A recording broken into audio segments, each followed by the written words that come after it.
Oh, hello! Would you like to come into our tour bus? So, this is our home away from home. Here you have the front lounge. You also have this Gregory brother, Andrew.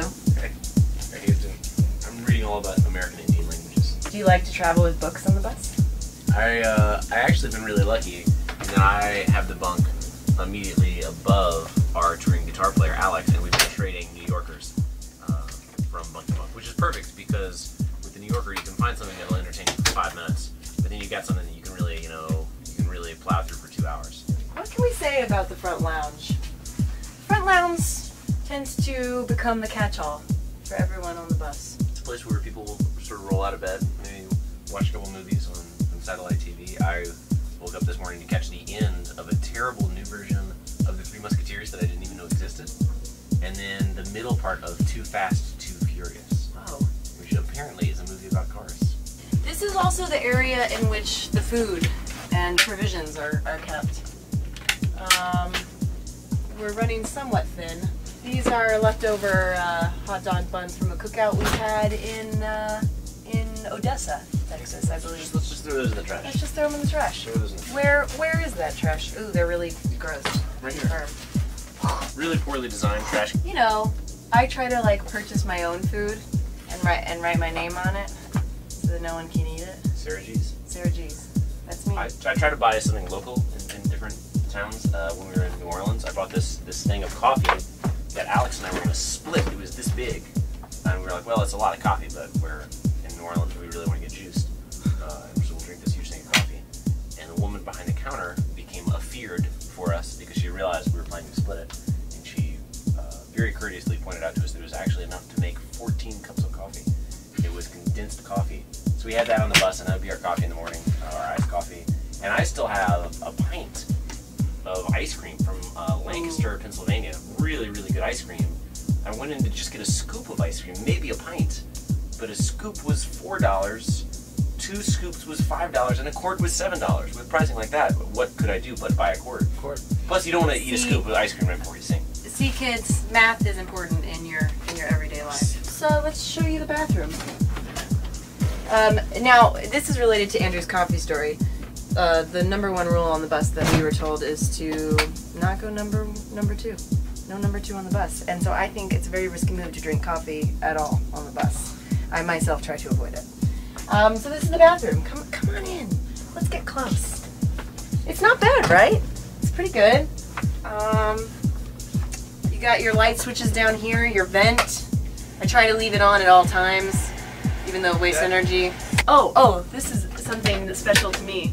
I have hidden some little facial cleanser wipes up in this little nook because, again, after the show, you sometimes don't really go to take a shower, and you can't really use the water here, so you just wipe. And I think it's time to go see the sleeping area.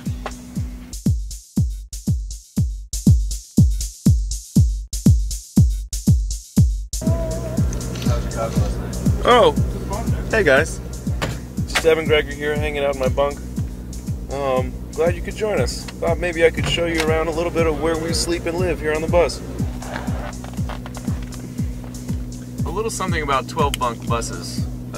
We have 4 tiers of triple bunks all throughout the bus. I took the top bunk in the rear because I happen to be the least vulnerable to car sickness. And the thing about the bus is the greater your altitude, in proportion is the greater the amplitude of the bus swaying.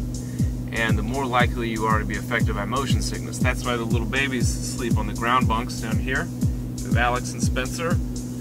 Above them in the middle bunks are the stalwarts, or at least people that just like to get at a hip level. We have Andrew Gregory over here, Sarah Gregory up here, and I'm up top. Take a look in the bunk. You can see what we have here is a pillow. That's where you rest your head often at night.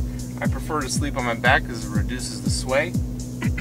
Your vents back here for adjustable ventilation try to clear out some of the bunk stench that's kind of wafting over from Andrew and Chris, late at night. Got a bag to hang all your stuff. Water is essential in your bunk. You got to stay hydrated if you don't want to get sick on the tour. So definitely take that as a tip.